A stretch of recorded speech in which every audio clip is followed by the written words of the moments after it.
Šta mislite, iz koje zemlje dolaze ove slike? Da li su u pitanju srpske zemlje ili možda zemlje nekog drugog slovenskog naroda? Da nije kojim slučajem Lužički kraj ili pak Belomorje? Nije ništa od toga. U pitanju je Sardinija, ne preduzeće za uvoz sardina, već ostrvo koje danas pripada Italiji.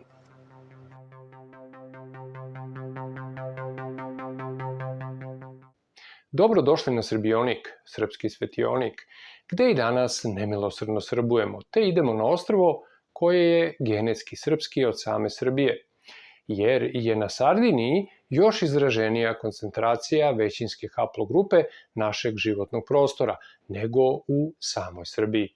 Radi se o haplogrupi I2A. I to ne kažem ja, već o tome svedoči zvanična nauka.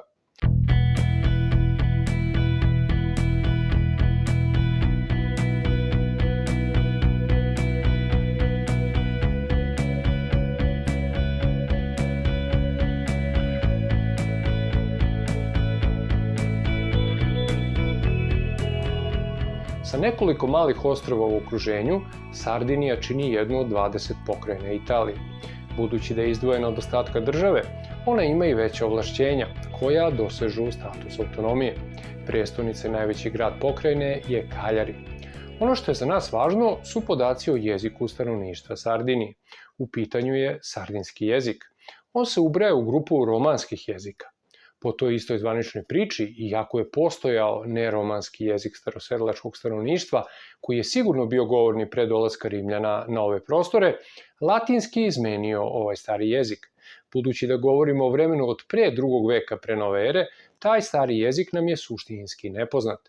Po tome, sardinski se usled ovakve osobenosti odvojio od ostalih romanskih jezika još u 1. veku nove ere i zadržao svoju posebnost u odnosu na njih sve do današnjeg dana. Tome je dosta doprinela istorijska izolovanost ostrva, koja je očuvala kako tradiciju njegovih stanovnika, tako i stare slojeve njihovog jezika. Ovo veli zvanična priča. Međutim, prvi pisani pomen sardinskom je iz 11. veka, pa ne možemo da znamo da li su ovakve tvrdnje tačne. To je naročito zbog toga što jezik rukopisa ne mora da predstavlja i govorni jezik u istom vremenu, a i sam latinski, kao narodni jezik, verovatno nikada nije ni postojao, kako smo naveli u prethodnim emisijama koje su se bavile istom temom. Mi danas ostatke starog jezika, koji mnogi nazivaju i jezikom nuragijaca, zbog civilizacije bronzanog doba sa ovog prostora, prepoznajemo po starim ličnim imenima zastupljenim na istom prostoru, a potom po tuđicama u semitskim i punskim natpisima iz vremena prisustva Feničana, a onda i Kartagine, po leksičkom supstratu u današnjem sardinskom jeziku, kao i po današnjim toponimima Sardinije.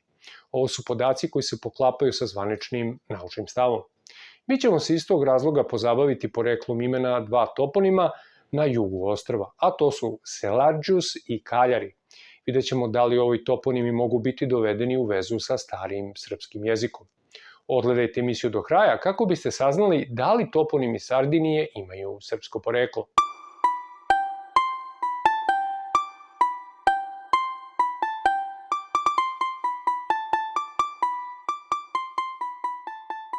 Krećemo od mesta Selarđus.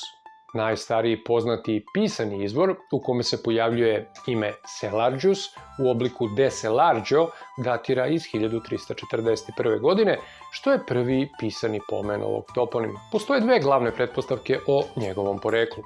Jedna je da naziv potiče od latinske reči Celarius u vezi sa solju koja se proizvodila u blizini, a druga da ime predstavlja fonetsku varijaciju latinskog celarium, što je označavalo skladište žitarica. Postoje podaci o tome da su Rimljani koristili to područje kao logistički centar za transport žitarica, te da je vremenom ime dobilo konačan oblik Selargius. Ova teorija se može dovesti u pitanje jer su svi veći gradovi Rimskog carstva imali takve logističke centre. Pored toga, ovakve izmene izvornih imena se dešavaju u slučajevima kad lokalno stanovništvo prilagođava stranu reč svom jeziku. U tom procesu najčešće su u pitanju nepostojeći ili neuobičajeni glasovi u jeziku domicilnog stanovništva. Više puta sam govorio o tome da Grci, na primer, glas B koji nemaju, često pretvaraju u V pa je Beograd Veligradi, Belgija je Velgio, a mesta Grčke Valta i Vela su izvorno naša imena Blata i Bela, po radovima velikih autora i struke. Takvih slučajeva ima mnogo. Sardinci međutim imaju glas K, pa je prelazak K u S prilično upitan. Kasniji latinski izgovor u kom bi se Celargius eventualno pretvorio u Celargius je moguć tek od 5. veka. Opet, sardinskom jeziku nisu strani ni meki glasovi poput glasa Ć. Ovde postoji još toga što kompromituje obe teorije. Prema zvaničnoj nauci, stanovnike Sardinije i danas karakteriše šira haplogrupa I2, baš kao i nas u Srbiji. Radi se o takozvanoj protoevropskoj haplogrupi, što označava da su njeni stanovnici bili na ostrvu mnogo pre Rimljana, još u kamenom dobu. Dakle, sve i da je ime grada menjano u vreme dominacije Rima, zašto bi onda po odlasku Rimljana stanovnici grada zadržali naziv stranog elementa, ajde da ne kažemo osvajača. Neko će reći, pa latinski uticaj na ovom prostoru, on je trajao veoma dugo, sve do novijeg doba. Međutim, evo i mi nikako ne možemo da se otarasimo jakog i agresivnog uticaja Nemaca, na primjer, koji menja formu, ali ne i suštinu. Pa opet, Novi Sad danas ne zovemo Neuzac, što je njegovo nemačko ime. Iako u nas autošovinizam dostiže svoj procvat, toga čak ni kod nas nema. Takođe, Sardinci nikada nisu potpuno romanizovani, već je njihova tradicija i danas većim delom izvorna. Dakle, nedostaje dokaz da je lokalno stanovništvo zadržalo rimski naziv tokom vekova, jer su Sardinci imali snažnu kulturnu i jezičku samostalnost koja je opstala do današnjeg dana, pa bi bilo mnogo logičnije ono što se desilo sa sardinskim jezikom, a to je da je ime mesta isfrizirao latinski, a ne obratno, da je sardinski izmenio latinski naziv, jer je i po zvaničnoj priči latinski oblikovao sardinski jezik kroz vreme. Po 2. Istorija pokazuje da je uobičajeno da osvajači zadržavaju postojeće imena mesta, čak i u slučaju velikog otpora i stalnih ustanaka domicilnog stanovništva. Mi to možemo videti na primjeru jednog Beograda, Kragujevca, Smedereva i svih velikih i malih gradova u nas. Uprko strašnim problemima i gubicima usled neprestanih ustanaka i ratova, Turci nisu uspeli da izmene imena ovih mesta. Po 3. i po zvaničnim podacima, mnogi toponimi na Sardiniji su, po znacima navoda, romanizovani, ali su mogli imati sasvim drugi predrimski koren. Sardinija ima desetine mesta sa imenima koji izgledaju latinski, ali se često radi o adaptaciji mnogo starijih naziva jezika koji su nedovoljno poznati ili nepoznati, poput pomenutog jezika Nuragijaca, naroda koji je dobio ime po Nuragi, to jest Nuragama, kamenim kulama koje je gradio. Toponimski minimum sel ili ser javlja se u nuragijskim i prasardinskim toponimima. Neke studije, posebno onih lingvista koji proučavaju paleosardinske jezike, ističu da bi Celargius mogao biti predrimski naziv koji je kasnije latinizovan i prilagođen najsličnijoj reči u latinskom, koja ima logično istorijsko objašnjenje, a to je skladište žitarica. Srednjevekovni pisari često su nametali latinski izgled imenima koja nisu latinskog porekla. Ovde nećemo ulaziti u širu diskusiju o tome u kojoj meri je prasardinski ili sardski jezik imao uticaja u formiranju latinskog, baš kao što je to imao etrurski, to jest rašanski. Zahvaljujući uređivačkom trudu Radovana Damjanovića, mi danas znamo za knjigu našeg velikog jezikoslovca Pavla Solarića, Rimljani slovenstvujući, koja je rečnik latinskih reči nastalih iz starog srpskog jezika. Damjanović je ovu knjigu prilagodio modernom srpskom jeziku. Što se Celargiusa tiče, arheološki dokazi pokazuju da je mesto bilo veoma rano naseljeno, još u kamenom dobu. Tada je to bilo poljoprivredno i stočarsko područje.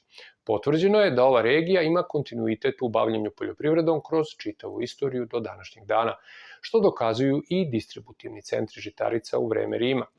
Dakle, ako bismo se oslonili na genetiku, te zaključili da su naši preci i starosedeoci Sardinije u nekom istorijskom periodu govorili istim ili bar sličnim jezikom, onda bismo mogli potražiti etimologiju u našoj reči selo, pa bi po osnovi ruralnog područja ovo obrazloženje imalo smisla. Mislim da nije ni potrebno nabrajati toponime korena selo na našem životnom prostoru, kao i u svim ostalim slovenskim zemljama. S obzirom na to da ovaj toponim nema rešenu etimologiju, dajte svoj predlog porekla imena ovog mesta, ako imate neku bolju ideju od ove. A mi idemo na naše drugo srbofono mesto, na Kaljari. Pogledajte ceo prilog o ovom gradu, pa zaključite sami u kojoj meri je ime ovog mesta u vezi sa našim jezikom, odnosno našim precima.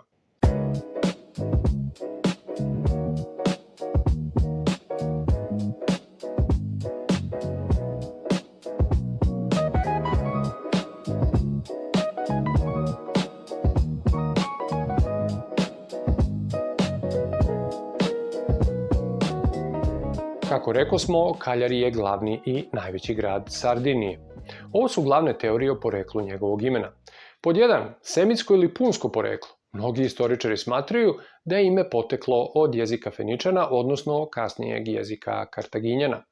Moguća izvorna reč u tom smislu je Karali, što bi moglo značiti nešto kao zajedničko mesto ili luka. Feničani, a potom Kartaginjani, su bili dugo prisutni u ovom delu Mediterana, pa otud ovakva pretpostavka. Pod 2. Latinsko-rimsko poreklo. Rimljani su ovaj grad zvali Karalis. Ovo ime je možda razvijeno iz lokalnog predrimskog toponima.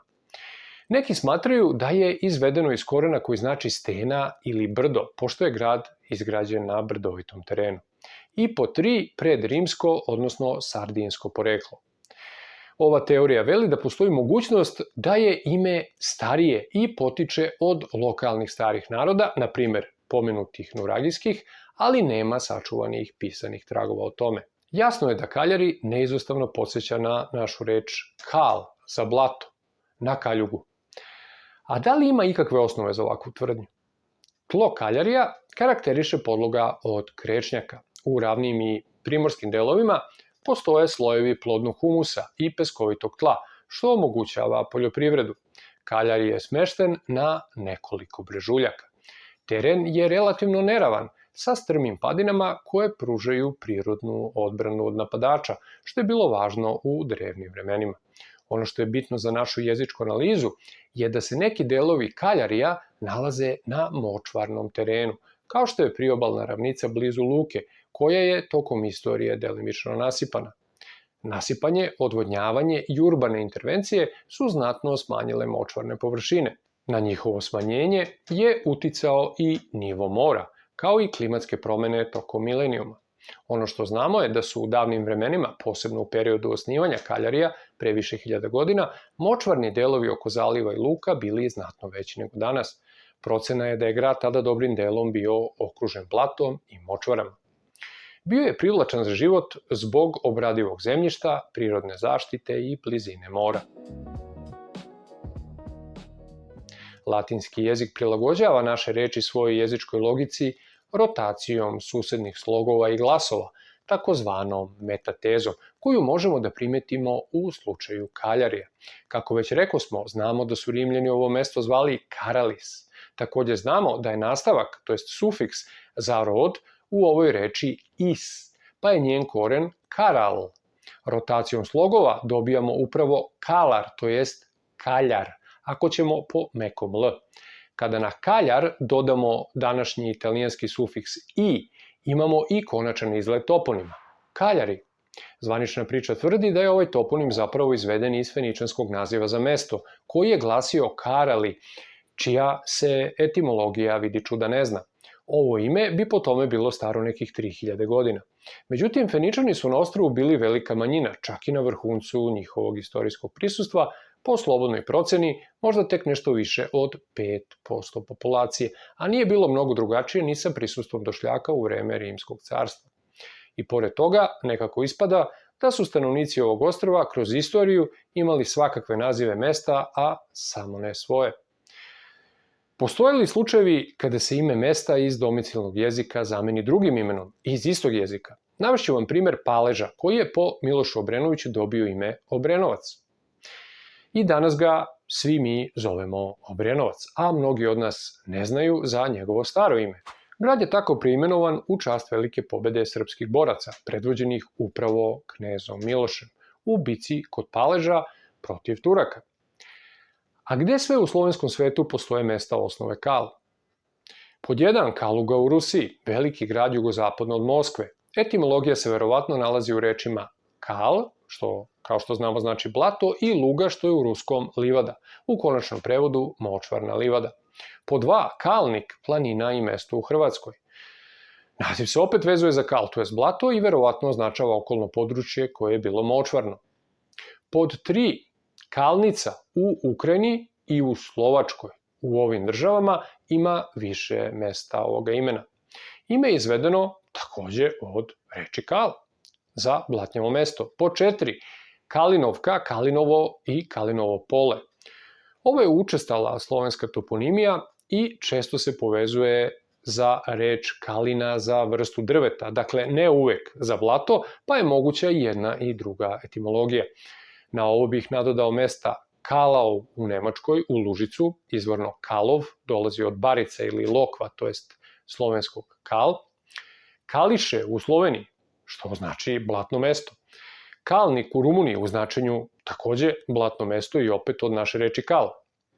Samo naziva Kalinovka, Kalinov i Kalinovo pole i njima sličnih imamo na desetine po slovenskim zemljama. Evo i zato nekih primjera. Rusija, Kalinovka, ima više od 50 naselja ovog imena širom Rusije. U oblastima Belgorodska, Brjanska, Kurska, Lipecka, Orlovska, Tambovska, Altaj i druge. Potom Kalinovo, to su sela u Svrdlovskoj oblasti i u centralnoj Rusiji. Onda Kalinovo pole, naselje u Lipeckoj oblasti. U Ukrajini imamo više od 10 mesta imena Kalinovka, koje se nalaze u sledećim oblastima: Kijevska, Vinička, Hmeljnička, Žitomirska, Černigovska, Dnjepropetrovska i Nikolajevska. Potom Kalinovo, u pitanju je manje mesto u Luganskoj oblasti, i Kalinovo pole, selo u Zaporoškoj oblasti. Potom u Belorusiji, Kalinovka, u pitanju su sela u Brestskoj i Gomenskoj oblasti. Onda Poljska, Kalinovo, veoma čest toponim, nalazi se u Varmijskom-Mazurskom, Podlaskom i Velikopoljskom vojvodstvu. Kalinovka, takođe čest toponim, u Lublinskom vojvodstvu i još nekoliko regiona. Potom u Republici Srpskoj postoji Kalinovik. To je grad koji ima potpuno isti koren, kal. Na jugu Srbije ima više mikrotoponima tipa Kalinovo brdo ili Kalinovo polje. U Srbiji postoji još Babin kal u Pirotskoj oblasti. Ukoliko se setite još nekog toponima iste oblasti u našoj zemlji, ali i u svim drugim navedenim, slobodno to napišite u komentaru. Sad, po osnovi ovoga vi sami procenite je li Kaljari dobiju ime po kaljugi ili je toponim nepoznate etimologije. Što se Sardinije tiče, istraživanje etimologije njenog naziva bi bilo i više nego zanimljivo, ali ćemo to ostaviti za neki drugi put. Sada ću samo eventualno pokrenuti vaše razmišljanje na tu temu. Tema za razmišljanje je veza toponima Sardinija i mesta Serdijana na jugu ovog ostrva. U tom smislu ću vam dati tek neke podatke. Ova dva toponima su slične konstrukcije i u tom smislu odgovaraju našoj reči sreda. Naime, sreda je u vezi sa našom rečju sredina, a oblik serda je metateza od sreda. To je lakše za izgovoriti u neslovenskim jezicima, što vidimo po mađarskom, gde je sreda kao dan u nedelji upravo serda. Može se reći da se Sardinija bar približno nalazi u centralnom delu zapadnog Sredozemlja u odnosu na kontinentalne delove Evrope i Afrike, a da li njeno ime dolazi odatle, to ne možemo sa sigurnošću da tvrdimo. Možemo samo da zapažamo u tom smislu. Ono što znamo je da su u stara vremena Južna Evropa i Severna Afrika bili najvažniji delovi tadašnjeg sveta, a da je sam Mediteran, to jest Sredozemno more, dobilo ime upravo po sredini. Naime, Sredozemno more je smešteno u sredini zemnih, to jest kopnenih masa između Evrope, Afrike i Azije. Sardi su bili narod koji je ostrvo naseljavao još u drevna vremena, a po geografskom položaju ostrva su svakako živeli u sredini između dva kontinenta. U tom smislu vredi pomenuti i staro pleme Serda, koje je živelo upravo na našem životnom prostoru ili na Balkanu pre i za vreme rimske ekspanzije. Zapravo, prisustvo Serda se najviše vezuje za prostor današnje Bugarske. Zvanična priča ih vezuje za Kelte. Sa druge strane, prestonica današnje Bugarske se u antičkim izvorima pominje kao Serdika, a mi je kroz istoriju zovemo Sredec. I nećete verovati, zvanična naučna priča veli da je Serdika dobila ime upravo po plemenu Serda. Serdika, baš kao i Serdi, su način na koji su ova imena beležili antički pisci, Grci i Rimljani, a ne izvorni nazivi iz jezika Serda. Serdi i Sardi, a onda i Serdika i Serdijana su, ako ništa drugo, onda očigledno sazvučni parovi reči. Ovde ću samo da pomenem da srodstvo prastanovnika našeg životnog prostora i Apeninskog poluostrva prilično potvrđuje i zvanična naučna priča. Inače, Sardinija vrvi od srbofonih toponima, što će verovatno biti tema za još neku emisiju u buduće. A šta vi kažete na sve ovo? Da li imate neko drugo etimološko objašnjenje? Ako ga imate, navedite ga u komentarima, naročito ako nije korektno. Svakako ostavite komentar, a ja vas pozdravljam do sledećeg srbovanja na ovom kanalu.